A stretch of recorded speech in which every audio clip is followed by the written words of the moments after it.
Welcome to another episode of the Access Vikings podcast.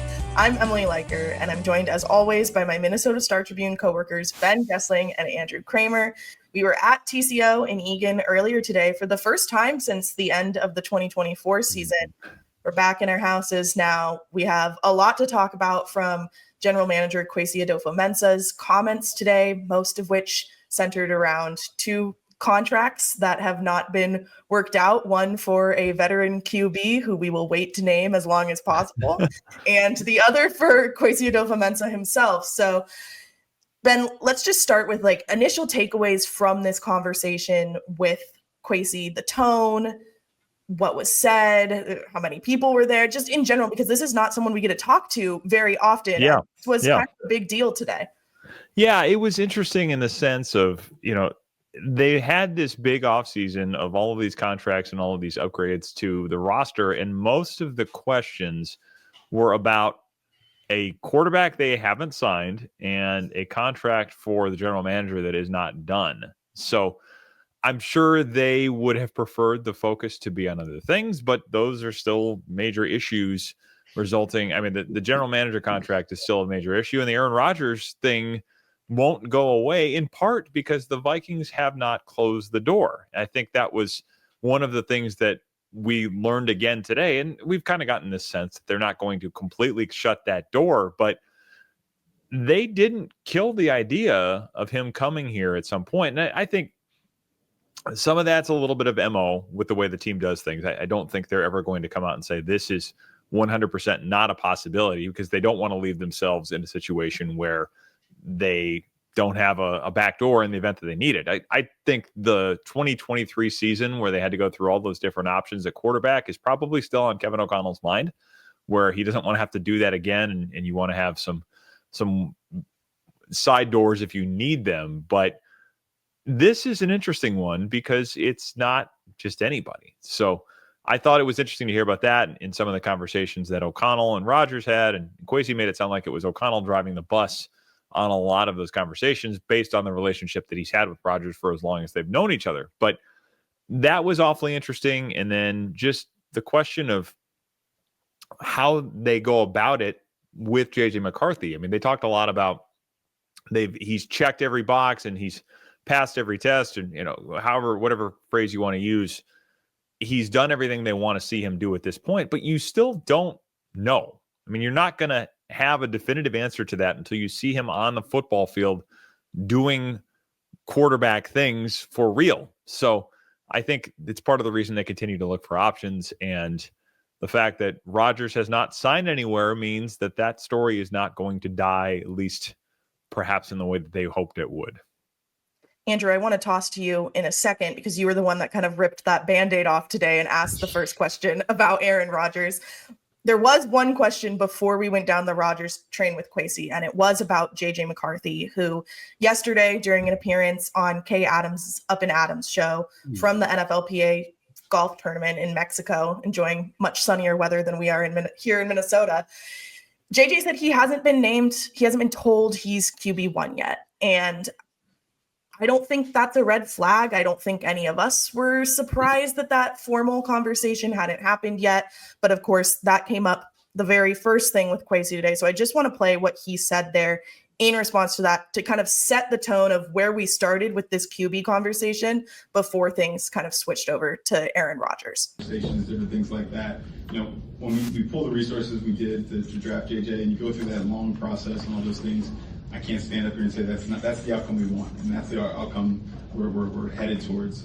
At every checkpoint, whether it's been the draft process or practice until the injury, and really the offseason now, he's met the bar. I mean, he's exceeded our expectations at every point, and so I don't have the ability to tell you what the future is, but I can tell you what I expect to be the outcome this offseason from the competition play. So Andrew, we hear that Kwesi says, that's the outcome I want. That's the outcome we're expecting, that JJ's going to be QB1. What did Kwesi then say in response to your question about, had there been conversations with Aaron Rodgers? What were those conversations? Yeah, I mean, I think we're doing a good job of setting the table here, but the Vikings would like us to be talking about Ryan Kelly and Will Fries and Byron Murphy and all that. But the main theme of this offseason is quarterback transition once again, which is why Aaron Rodgers dominated all of this discussion, because they have a young 22-year-old JJ McCarthy whom they're trying to bring up the right way. And in that answer that Kwesi had, I think even when asked about Aaron Rodgers, he talked about wanting to solve for scenarios that we can't exactly foresee. And he repeated that line, and it's a way of being vague without getting to those scenarios and what they are. And we can speculate. Those scenarios are JJ McCarthy getting hurt, JJ McCarthy not being ready, any number of things that, as Ben alluded to a few years ago, that led to them having 4 quarterbacks on the field for them in a season. So this rightfully dominated the conversation because of who Aaron Rodgers is, what he brings to the table, both on and off the field, and then how he would affect your 22-year-old young quarterback who, as we've all heard, they're anointing as the guy moving forward without actually anointing him. I think Kwesi had a quip of he said, I talked to Kevin O'Connell coming down here, and I said, do guys even say that they're QB1? Do coaches even tell players that? And it's just competition. Yeah, they do. That's true. And it's this notion of like, yeah, they don't like to be binary with these things. We hear them say that all the time. It's why they're not, as Ben said, they're not coming out, closing the door on Aaron Rodgers, just because who knows?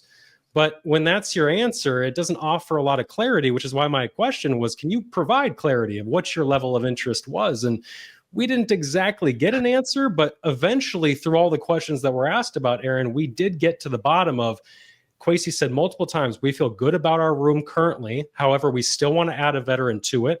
We're not adding a veteran to it yet because of the compensatory draft pick formula.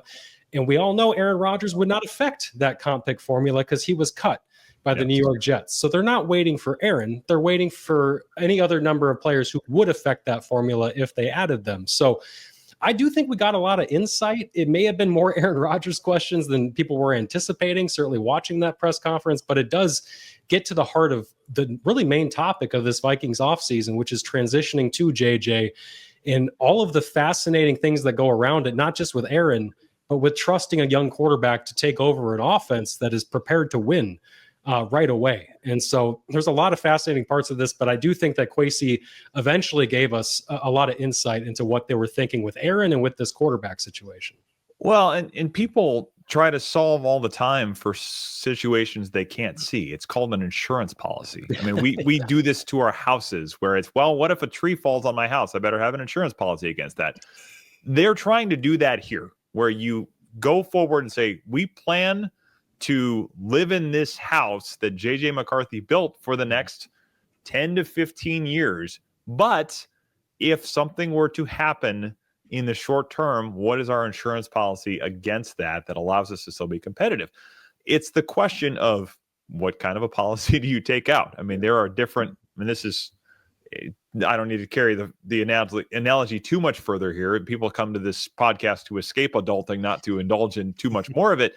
But you can buy different types of insurance. And I think it's a little bit of the question here is, do you see Aaron Rodgers as an insurance policy? Probably not. And Kwesi got asked a little bit today about, would you bring Aaron Rodgers in to compete for a job? I think that's been a little bit of the question. I think they've thought if they can get him cheap, then you maybe have a little more control over that situation. But let's be honest, Aaron Rodgers is not signing somewhere if he feels like he's not going to have the job, which may be part of the reason why they decided to go their separate ways for now. And if something changes in the future, maybe they come back to it. But I think a lot of this is, if you're buying an insurance policy, the ideal one that you would have is somebody that can win, but then somebody that you can push aside if you feel like JJ McCarthy is ready to go. It's probably in some ways what they thought Sam Darnold would be last year, is he can win, he can handle the job. And then when JJ McCarthy is ready, which may have been sometime last season based on some of the things we were hearing last August about his trajectory and what they thought,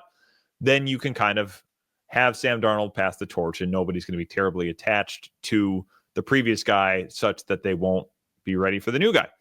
The difference, obviously, with JJ McCarthy gets hurt, Sam Darnold has a great year, and you kind of have these champagne problems, as Kwesi, or maybe it was Taylor Swift, once called them, but you end up in a tricky spot there. So a lot of it now is trying to recreate that situation with players who are not in your building and trying to figure out exactly how far do you want to go, because there's the intrigue with Rodgers, certainly. I think that was where a lot of the conversations went. And it's also just all of the stuff that comes with Aaron Rodgers is part of why this becomes such an interesting discussion. And even if he is not signed yet, we know Aaron Rodgers will take his time.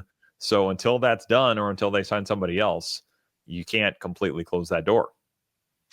We'll start a different podcast where you two teach me about insurance, because I think that could be really riveting stuff. But it's not riveting, but it's you know, I mean the act here. of us discussing it would be riveting, not the material. But nothing about insurance, whether us talking about it or applying for it, is riveting, but necessary. I think it is important.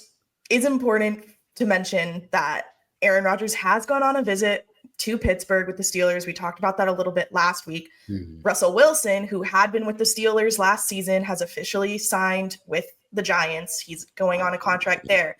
So that door seems pretty wide open if those two parties can come together on whatever contract terms for Aaron to step in and be the starter there. So that's where the Aaron Rodgers of it all is. Who are they gonna fill this quarterback spot with? We didn't get a ton of clarity from that with Kwesi and what they're looking for necessarily to pair with JJ. We did get a little bit of clarity on the timeline, though, Ben, I would say, and confirmation they're probably waiting until after some of that comp pick stuff shakes out. Yeah, which, just for procedural sake here, that is the Monday after the draft. So I believe the date would be April 28th, I think, is that Monday, where the NFL business day closes at 4 p.m. Eastern. So 3 p.m. Central is when the NFL business day ends. So if they do not sign, I'll put it this way. If they sign a quarterback at 3:01 p.m. Central Time on Monday, April 28th, that player will not count against the compensatory pick formula for 2026. And I believe at the moment, the projections would have them in line to get 2 comp picks next year, probably a third for Sam Darnold and maybe even a fourth for Daniel Jones if he plays enough and that contract works out to, kind of be in that tier where we project it to be right now. So they have an opportunity to get a couple of these things in a pretty good spot. And I think they are saying, if we're going to go sign a backup quarterback who we don't plan to use, let's make sure that we don't screw up our ability to get compensation for the 2 quarterbacks that we signed a year ago that turned out to be more in demand than we thought they would be. Mm-hmm. And let's make sure we get paid for our work with those players. So yeah, that Monday afternoon would be when I would expect this will start. We'll see who it is. We've talked about Joe Flacco. We've talked about Ryan Tannehill. I think those would be possibilities. I think, a trade obviously would not become a comp pick issue. So if there were somebody like that out there, we can think about some of those options too. And there are probably other names. In fact, I think one came up in a question that we'll probably get to a little bit later in the podcast, but that Monday after the draft would be a date I would keep an eye on for this, or that at least to be the start of when this could happen, because that comp pick formula is something they're considering. Andrew, I see the telltale signs of you looking something up over there. No, thank you. Yeah, I do think we gained a little bit of insight from Kwesi, and this is reading into the many comments that he made in the 20 minutes, but he did talk about wanting to make sure that they bring in a quarterback room that is supportive, and one that when you meet together, you're bringing in to get all these ideas and building up JJ McCarthy, and one that they feel good about, but also one that they might one that you might turn to the veteran in the room if they need to start a game or two. All of these things, as me personally, giving my opinion on these, does not sound like Aaron Rodgers. Obviously, it very much sounds like. The looks on my face as you were reading that, I hope, gave the same impression. Yeah, our YouTube audience is very aware of how we felt about this as I was reading it, but.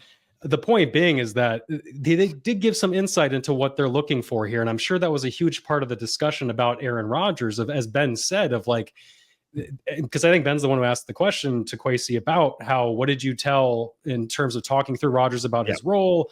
What are you telling JJ McCarthy? And Kwesi talked about transparency. He talked about being fully transparent with everybody. That means Aaron was presumably told all these things of like, well, this is kind of what we might want in our quarterback room. And yeah, we all know Aaron is a 4-time MVP. He's probably not looking to sit behind anybody. So I do think we gained a little bit of clarity on like they do seem open into telling us what they're looking for. And that jives with them adding some guys that we've mentioned already. I do wonder, Ben, since Ryan Tannehill, his contract expired with the Tennessee Titans in 2023, he did not play last year. Is he still considered a UFA then that would impact the comp formula? That's not something I know currently at the moment. Good question. I would think yes, just because he was not cut. I mean, if his contract expired, I would think the answer to that is yes. I'm not a lawyer. None of us are. So reading through the CBA and trying to decipher that was not easy. I'm not entirely sure whether or not he counts, but the fact that they haven't signed him would either indicate that they have somebody else they prefer that they're going to wait for, or that he does impact that formula and they're going to wait for him. Yeah, I mean, it could be that they want Joe Flacco, and Joe Flacco would impact that formula, and they've kind of told Tannehill, hey, stay by your phone. This may be an option going down the road. So, it is. I don't know the answer to that for sure. Again, none of us are lawyers, and sometimes it feels like we need to have a contract lawyer and a doctor probably on retainer to bring on these things. I mean, I feel like the NFL shows all have those.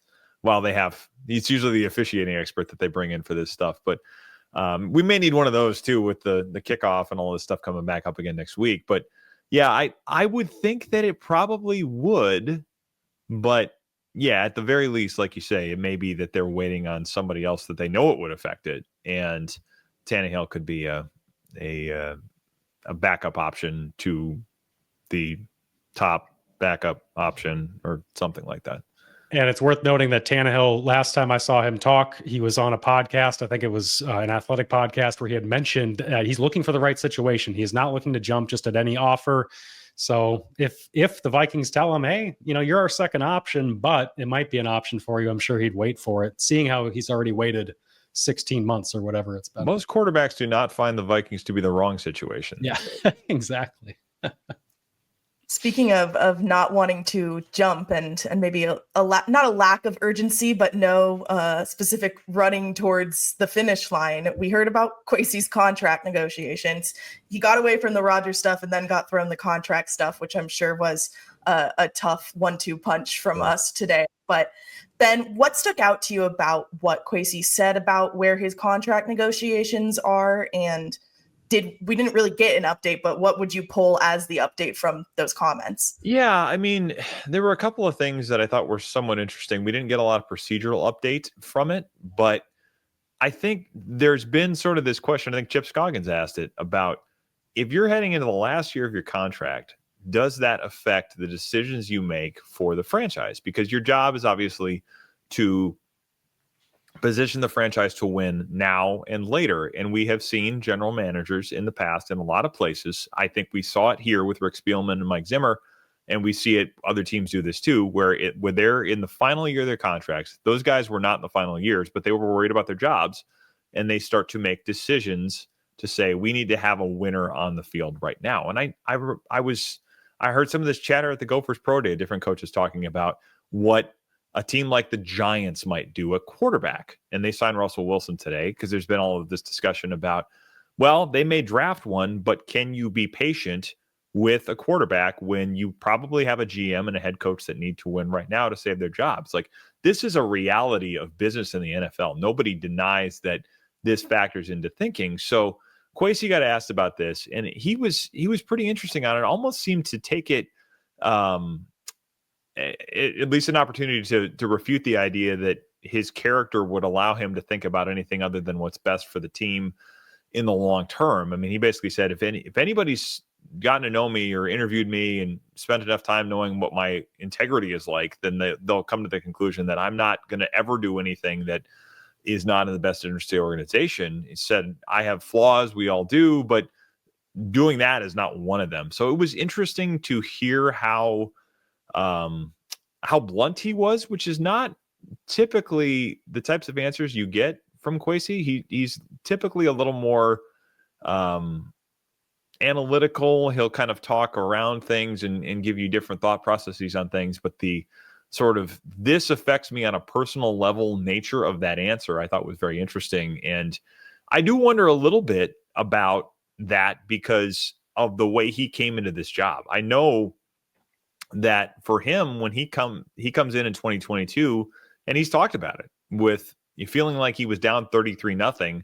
A big part of the reason for that, to feel like he was so far behind, was that they were in such bad salary cap straits after the previous regime got let go. So I wonder if he is sitting there saying, I remember the scenario in which I inherited this job. I don't want to do the same thing to somebody else. Now, they did sign a lot of older players and they did kick money down the road in the process of doing that. But I also think that Brian Flores was very involved in these decisions. In fact, I know that. I've heard that.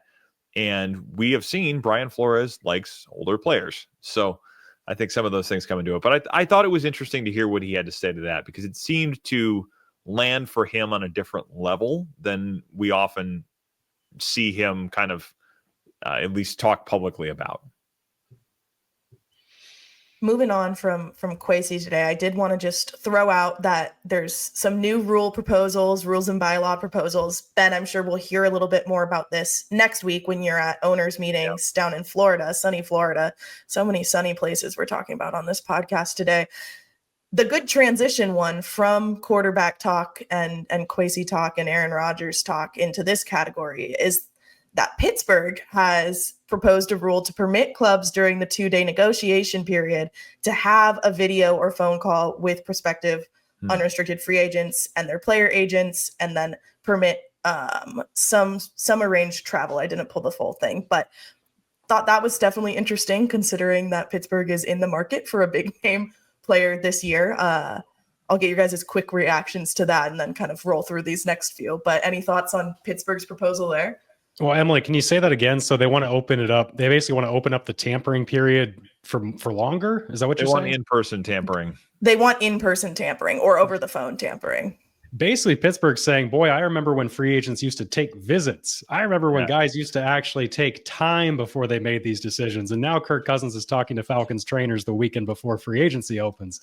So my guess is Pittsburgh wants to roll back the clock and be like, let's actually try to take these things slower like we used to. I remember back in the day, we would stake out dinners that the Vikings were hosting, including Kirk, that were hosting these free agents on. It wasn't that long ago. That I just wrote about this in the newsletter last week. That was the trivia question, was where did they used to go? Which restaurant did they used to go to? And which free agent did they move the restaurant for? And what was the restaurant they moved to? And you and I probably did enough of those stakeouts that we can answer the, I mean, I know we can both answer the questions, but for our audience's benefit, the answers would be there was the Capital City Grill for the one that they moved it to, right? Correct.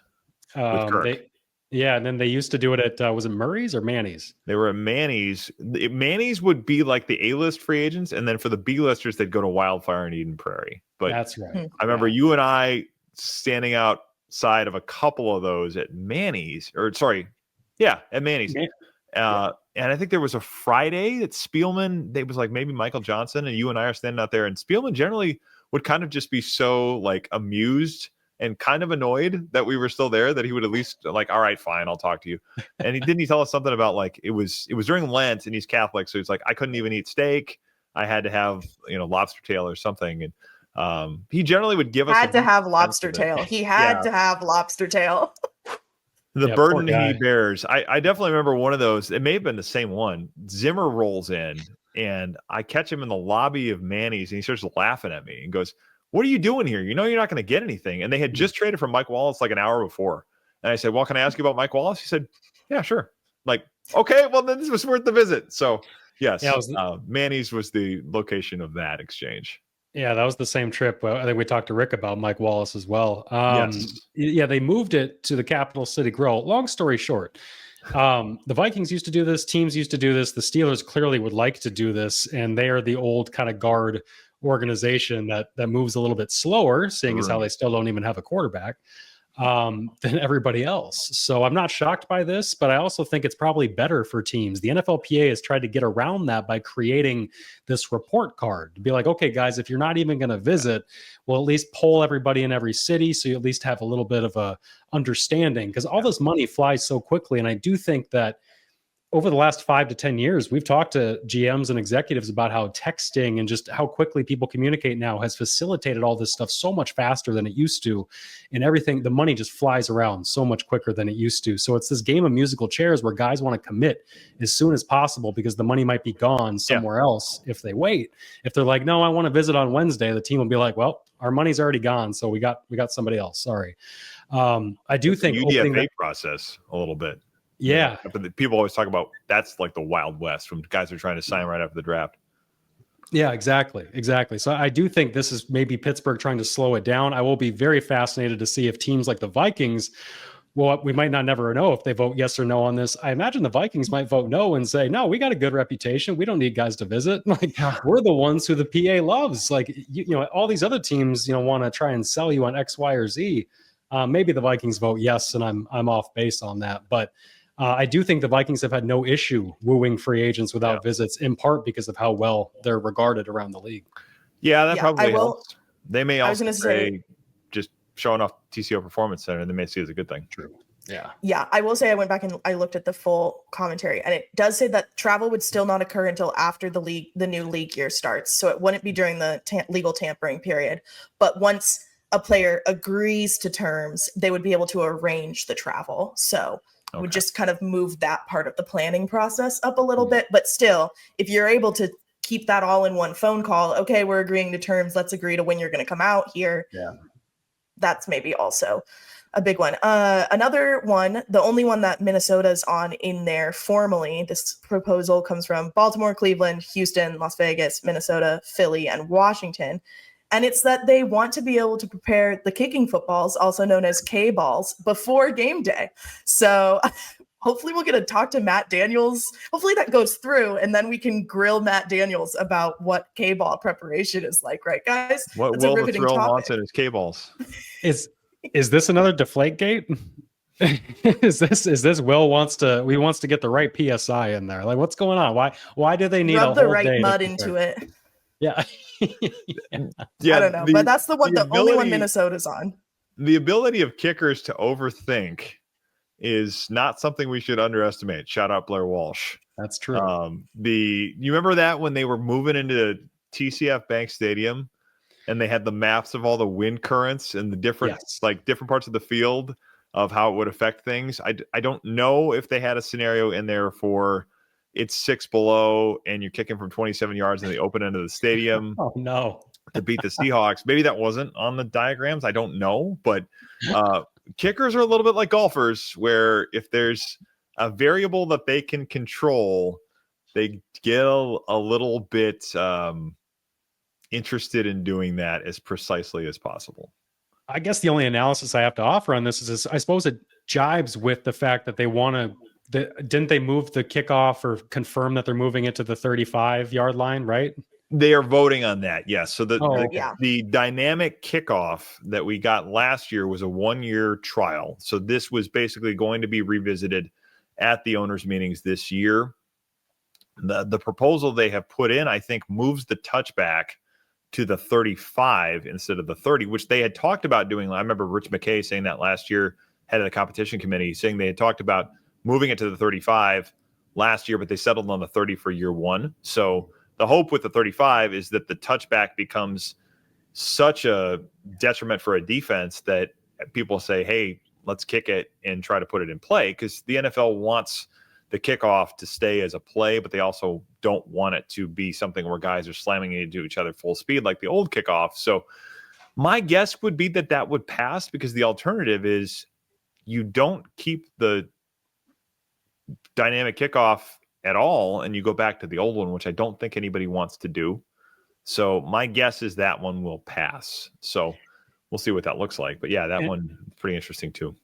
And if it does, that's going to presumably lead to more kickoffs, more funky things that teams are going to try and do with the kickoffs to get the ball in play, get it in certain areas.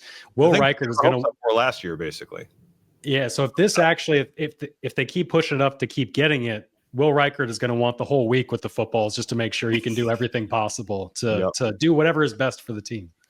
Yeah, maybe you'll get more of the Aussie style kickers to come in, because it wasn't that the thing last year, is get all the guys that knew all the crazy kicks, and they're big in college. Yeah, I mean, there's a lot of Australian college kickers and punters. Yeah, make it seem, I mean, like you can do whatever you want with it. It's hard to field. Why wouldn't you at least explore the possibility? But the other two that came to my mind on the rules, both related to the Lions in a way, they proposed changing the playoff seeding. So I would assume this came up, I mean, because obviously the Lions and Vikings were playing that Week 18 game for home field advantage. It's the biggest, possibly the biggest regular season game, possibly the highest stakes regular season game in league history, as we talked about quite a bit in January. But the loser of that game, which turned out to be the Vikings, ends up as the 5 seed because you have to win your division to have a home game and be one of the top 4 seeds. The Lions' proposal would say, let's seed the playoff teams by record rather than giving automatic priority to the division winners.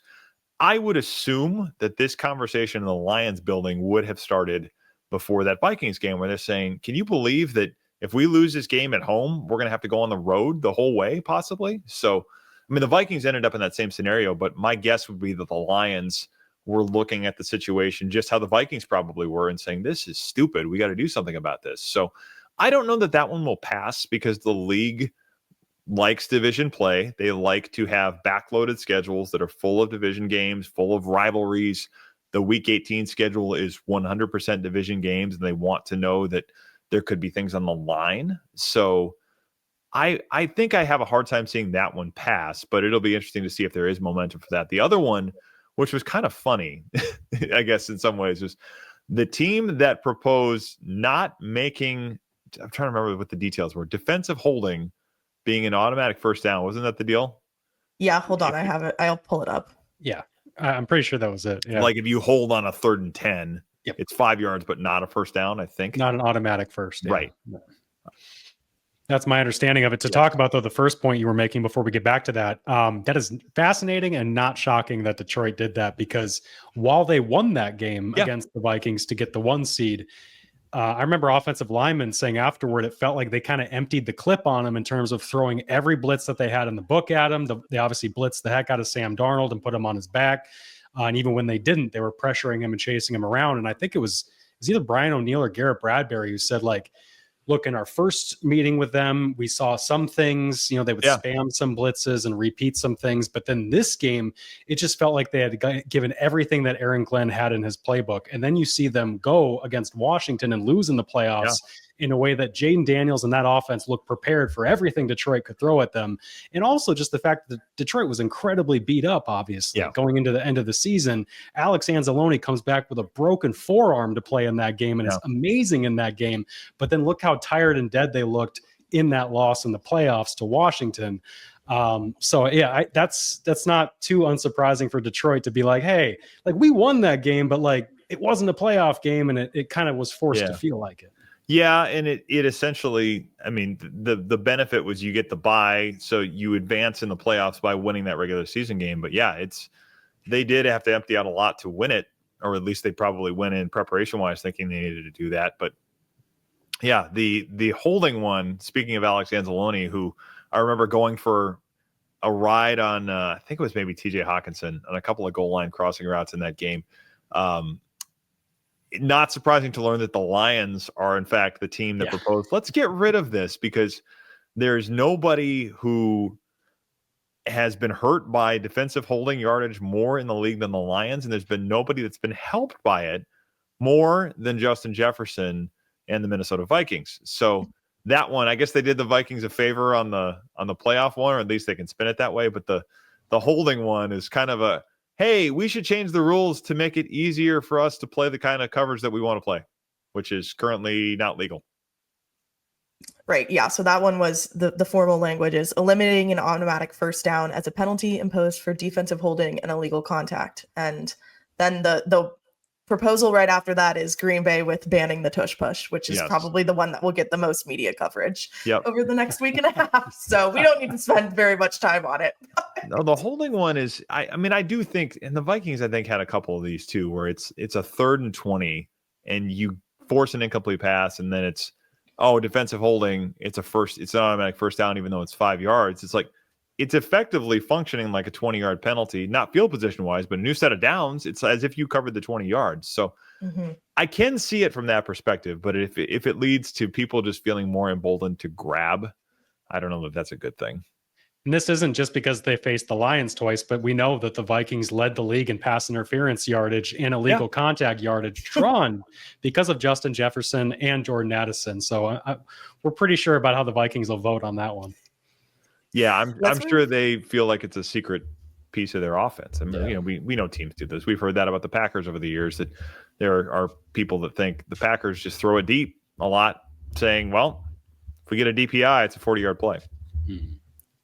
Let's move on. We got some good listener questions. I want to say thank you to all the listeners who submitted topic proposals for future episodes. We're going to go through those and we'll do those, some of them between now and the draft, but then there is a couple that'll just be great for as we're trying to find stuff over the summer in between us taking our well-earned PTO before the season starts. But we're going to start with Matt B on Blue Sky, who asked, with how deep this draft is supposed to be, do you expect them to stick with both picks in the 5th and then focus on a big class of UDFAs, or trade back to pick up more 6th and 7th rounders? Is this Rick Spielman? Rick, is that you? I was going to say, don't bring that Rick Spielman evil on me. I think we can even expand this question, Ben, and talk about just the first round, just trading back in general, the concept. You bring up Kwesi talking about learning the lesson of being down 33-0. That was, I believe, in the context of talking about the trade back from 12 to 32 for Lewis Seen. And then we see him last year do it differently. Trade up from 11 to 10, trade up to number 17 to take, well, not just that, trade up to number 23. Trade and up then like number 17. 42 to 17, basically. Yeah, via 2 trades. So I guess, what do you think, Ben, of where they're at in terms of the philosophy of wanting to be aggressive now to go get their guys, but also the fact now that as Matt said, they just don't have a lot of picks? Yeah, it's a good question. I think they generally value top 100 picks more so than just sheer volume of picks, but you do also have cost control if you have more drafted players that are contributing. So if it's a deeper draft and they feel like there are more opportunities to get guys later, whether that's by trading back in the first round or whether it's by, trading in the 5th and moving back to get a couple of 6th or something like that, I could see them doing a little bit of that because they really do not have a lot of players on the roster that are cheap. I mean, we've talked in the past about the lack of a middle class. I remember we used to have that conversation a lot at the end of the Zimmer and Spielman era. I think now they've had some middle class, but there's not a lot of cheap players, I guess. I mean, players at the bottom of the income thing. I was trying to find a polite way to say that, but they're not benefiting from the facets of the NFL CBA that make it easier for teams to control costs, probably at the expense of players earning fair market value. But it's the system the NFL set up, and it ensures parity and makes it so that everything's competitive, which ultimately I think owners would probably say makes everybody more money anyway. So I at any rate, I think they could use help from the draft. You get younger, cheaper players. That's a good thing for everybody. I don't know that they'll take it to an extreme, but I think if there are opportunities, I think they'll end up with more than 4 picks. I'll put it that way. I mean, I think they'll end up coming out of it having picked more than 4 players. And if they trade back, we know Kwesi's kind of stayed true to his word in lieu of a contract extension. If he is, in fact, trying to gain assets, build for the future, it is a guy who's looking beyond 1 year. Yeah. If we see them suddenly trading up and foregoing those assets, it would kind of fly in the face of his comments today. Yeah, it certainly would. When we mentioned the depth, and I think the key part of that is the depth in this draft aligns with a lot of the Vikings needs. The positions where this draft is deepest, defensive line or defensive interior specifically, and then like cornerback and even running back if they were to choose to add someone else in there with Aaron Jones and Jordan Mason, which who knows if they're going to look to do that. But like those three positions are some of the deepest in this year's draft. And so I think that very much favors the Vikings, that those are positions that they're looking to bring people in at. Yeah, and I do think, too, that they don't seem to stick to one philosophy. I don't think just because they were aggressive last year, that means they'll be aggressive this year, or because they traded back 2 years ago or 3 years ago, that they'll do the same this year. I think all of us just get the sense from them that, especially from Kwesi, that he's going to do his best to maximize their value no matter what it is. I mean, he talked about, we might get into this, but he talked about them adding old guys this time around with Jonathan Allen, Javon Hargrave, and saying that, look, it's all about value. Like sometimes you do get the value adding a 25-year-old who hasn't done as much in the league.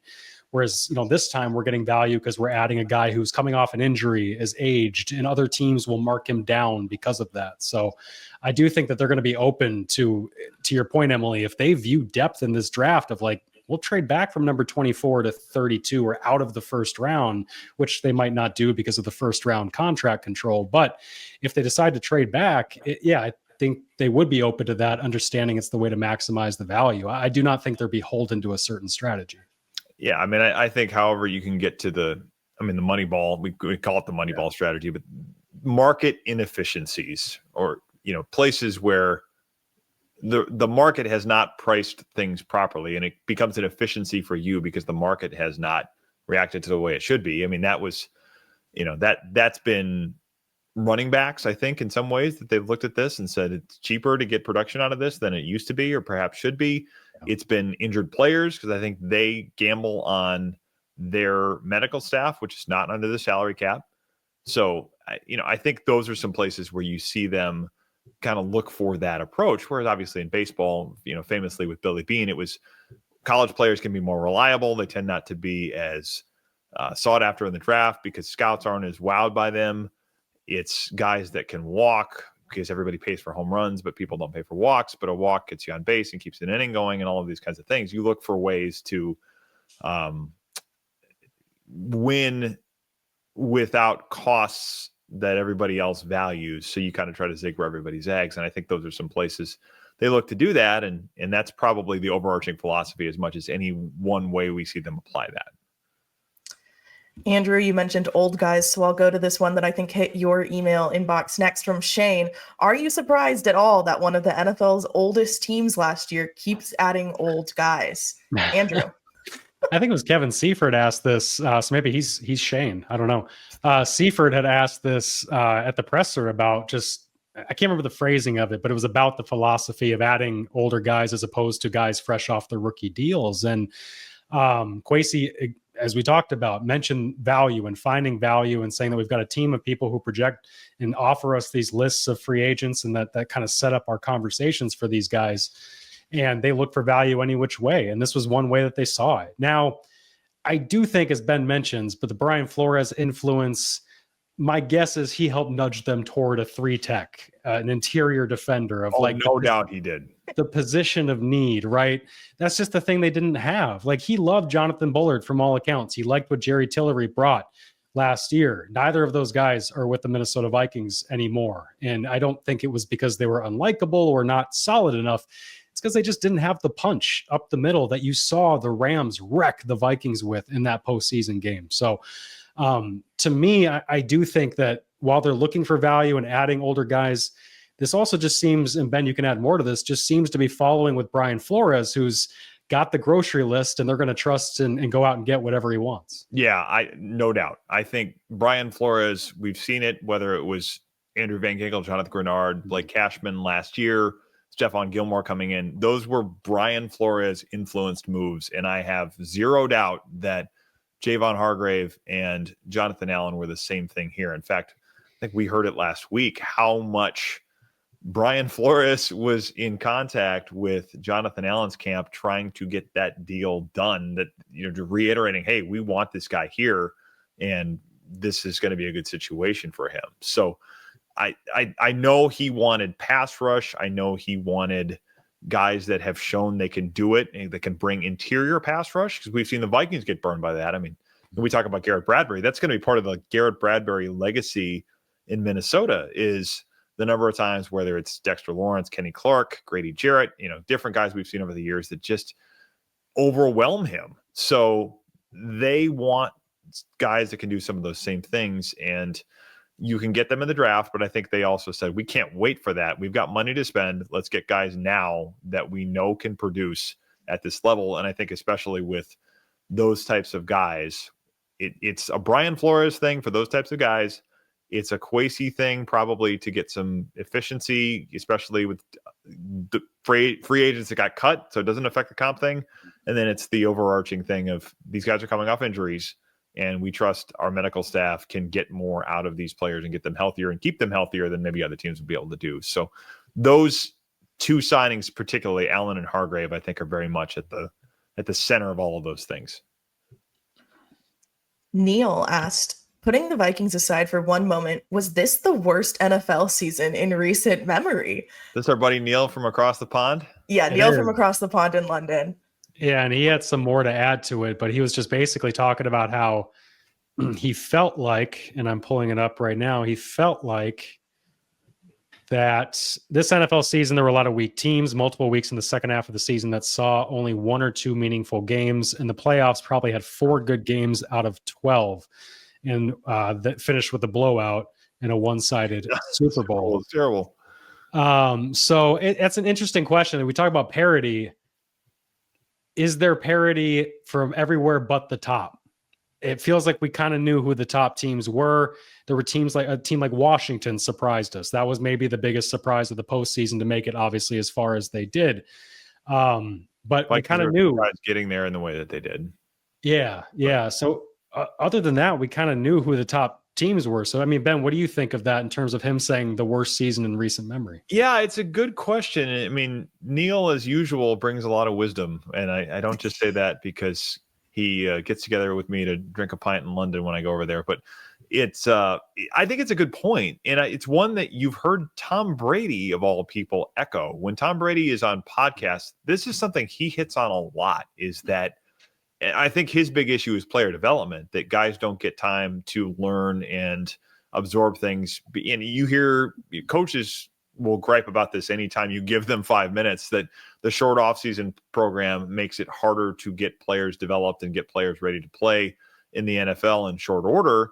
And to which the NFL Players Association will say, tough luck, Charlie. We don't want to have guys here this much longer in the offseason when the NFL keeps making the regular season longer all the time. And, that probably exposes some of those things too, where if there's more games, teams get further out of it and there's just less competition in that regard and injuries go up and all of those things. But yeah, I think it's a fair point. I mean, we did see, heck, the NFC North record this year, and a lot of people have pointed this out, when you have this historic thing of a 15-win team, a 14-win team, and an 11-win team, all of those teams got to beat up on the AFC South, which was pretty bad. And we saw a lot of teams in that division that didn't look terribly competitive by the middle of the season, if not earlier than that. So, that's a little bit like baseball sometimes, where everybody looks at the teams with the gaudy records and said, hey, that's great. We've got this 98-win team playing a 102-win team, and how cool is this going to be? The flip side of that is, in baseball at least, it's different with the no salary cap, but you get teams that just aren't trying, and that's not necessarily a good thing either. I mean, the NFL's secret sauce has been parity and making every game feel like it matters. If you are losing some of that, and at the same time that you're adding games, yeah, I think it's fair to worry about it. I mean, it's the old, Mark Cuban has raised this question about, the pigs get fat, hogs get slaughtered thing of, is the NFL eventually going to get too big for its own good? And, I think Brady has made these points, and I think it's certainly a conversation worth having. Neil and I have had this conversation about one of the things that's drawn him to the NFL is the parity. That English Premier League, there's none of it. The few teams that are going to win every year. The NFL has been the opposite of that. Everybody feels like they have a chance, and it's not that hard to get back on top. So I don't think the NFL wants to tip too far in that direction. I think not a football side, but like I think a similar conversation has been happening this year with like the March Madness tournaments. Yeah. At least that's conversation that I've been having with people of how like there hasn't been big moments in either of these tournaments this year. I think on the men's side, because so many players leave early, either leave for another school or leave to go to the NBA, that there's not these storylines to watch for. And obviously that's not an issue in the NFL, but there's not these storylines to watch for. And then on the women's side, like there's a similar issue, I think, with the NFL where it's like you have 8 teams at the top who everyone knows are the best 8 teams, and then everyone else below that. And so the initial rounds of the tournament, we saw, I mean, a handful, I don't know how many, but like a handful of 100 to like 50 games on the women's tournament. So interesting stuff. High school section playoffs. High school section, it's all levels. What does it mean? I mean, how far back? You could probably trace it super far back why it feels like this. And there's probably, we could do a whole episode on this probably. Is parity disappearing in the NFL and sports in general? Sure, in college too. I do think we were in a golden age of quarterbacking in the 2010s, and I think we got out of it. I think now the last 3 years, if you think of the young guys who have come in, the only guys who have lit the world on fire were CJ Stroud in his first year and Jaden Daniels last year in his first year. Wasn't the same for CJ Stroud last year. The NFL caught up to him. Defenses caught up to that Texans offense. The OC gets fired, which is incredible. Bobby Slowick after that. So I think that when you look at this, these young quarterbacks are coming in. And when you bring up Brady has talked about how he feels like quarterbacks are not playing well enough. Coaches aren't meeting them halfway. And when coaches are meeting them halfway, they're dumbing down these schemes and not teaching them right and trying to bring in simplistic things that defenses just hunt out and annihilate. About this too, I think. Yeah. So I think very rarely, and this is why you hear Kevin O'Connell talk about JJ McCarthy this way of like, we're going to do everything possible to keep him away from the field so we can bring him up properly. And then I think Kevin said at one point early on, like he's going to err on the side of being too conservative of putting him out there as opposed to rushing him out there. And that goes to show a quarterback and a coach in Kevin who knows how tough that is, who knows how tough it is to bring up a guy correctly, and how rare it is for a guy to come in and light the world on fire the way that some of these guys do. But whether it's the 2022 class that was awful with Will Levis or the 23 class that has not lived up to expectations. Now Daniel Jones might beat out Anthony Richardson for a job. And then last year's class where Caleb Williams just did not look like a well-coached quarterback. Drake May is playing with a farm team in New England. And then Michael Penix just gets in at the very, very end. So I guess Bo Nix was an example of a guy who also Jaden Daniels decently. Well, no, of course Jaden, but beyond him, beyond Jaden and Stroud, Nix would have been the only other guy that looked all right. And that's with good coaching and a proven coach. I just think we haven't seen the combo of those two guys. And then also, I think we as fans and consumers got fat off of a really good 2010s where it felt like 16 teams had like great quarterbacks that you could rely on come December and January. Now there's maybe like 5, 6, 7.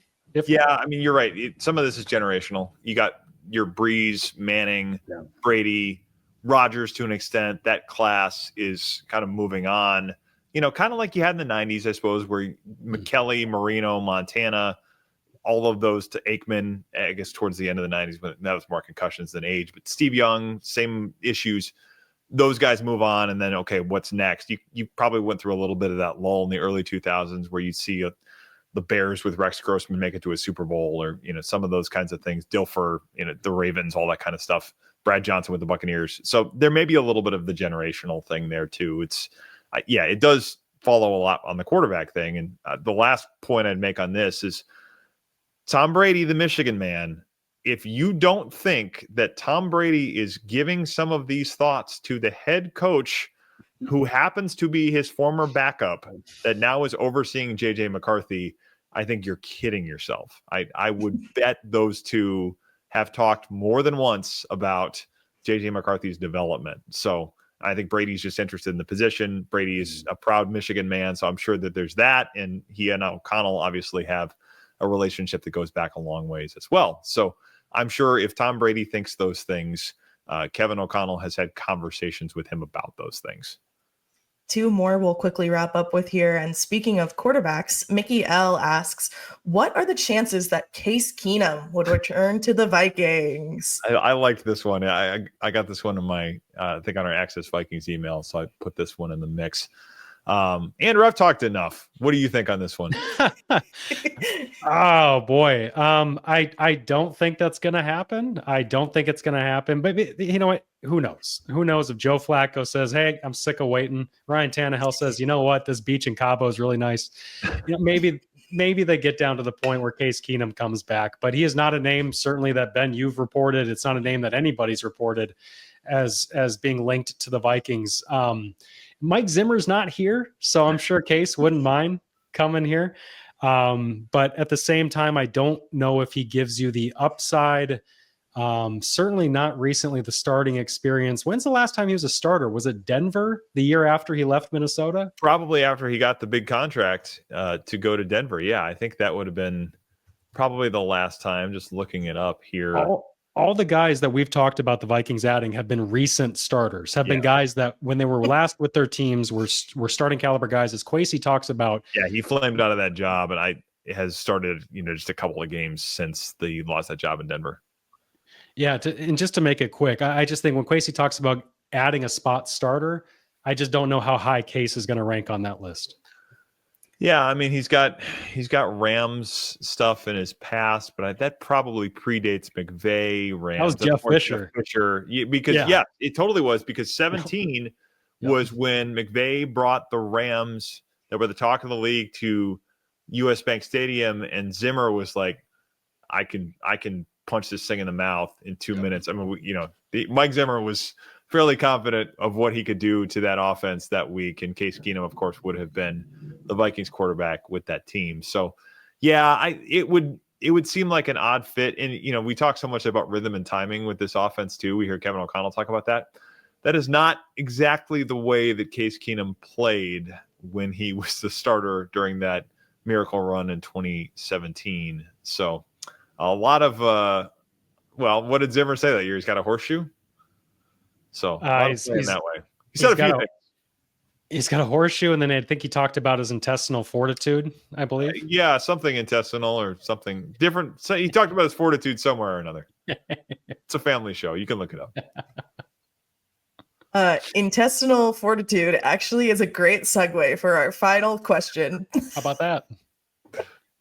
Which is this is our fun one that I threw in for us to wrap up on, from Kevin R. Soft shell versus hard shell tacos, and traditional or Americanized, everyone. Is the R for Rand? This feels like a Rand question. That is. I mean, I got strong opinions here. It's soft shell. It's traditional. I love Tex-Mex. Don't get me wrong. Love Taco Bell. Love Taco John's. Love doing Tex-Mex here at the house too. But nothing beats a good, al pastor on some nice, Mexican street taco kind of stuff. I would agree with you. You don't need to get a ton of the extra stuff. Give me soft shell, onions, cilantro, carne asada. Yep, I'm soft shell traditional. I'm with you. Soft shell traditional as well. Just get that nice little lineup with like a little sampler. Yeah, no, I grew up with good tacos and burritos and all of that good stuff. And I feel like everywhere I've lived since has not quite lived up to that. But yes, we're all in agreement there. Soft shell and traditional is the best way to go. And I hope that JJ McCarthy in the Twin Cities than you think they are. Okay, I'll find it. We'll offline this combo. Maybe we can get one of those to sponsor this show. I'm gonna make a list of things we need. We need a sponsor who is a Mexican restaurant. We need a doctor on retainer, a lawyer on retainer. Yes. Anything else we need to put out into the internet? A doctor and a lawyer that also owns a Mexican restaurant that wants to sponsor this show, give us a call. We have the opportunity for you. Yep. And Access Vikings at StarTribune.com. That you don't need to worry about how much we're going to pay you. Anyway, to bring it all full circle, hopefully JJ McCarthy is enjoying some soft shell traditional tacos down at the NFLPA Golf Classic in Mexico. Wrap up. Look at that. Thank you guys for listening and or watching this episode of Access Vikings. Please check out our work on thestartribune.com. Ben's going to be in Florida next week down at the owners meeting, so we will certainly have some news or at least information and commentary from that. We'll see how newsworthy it is, but we'll talk to you next time. No, I make no promises.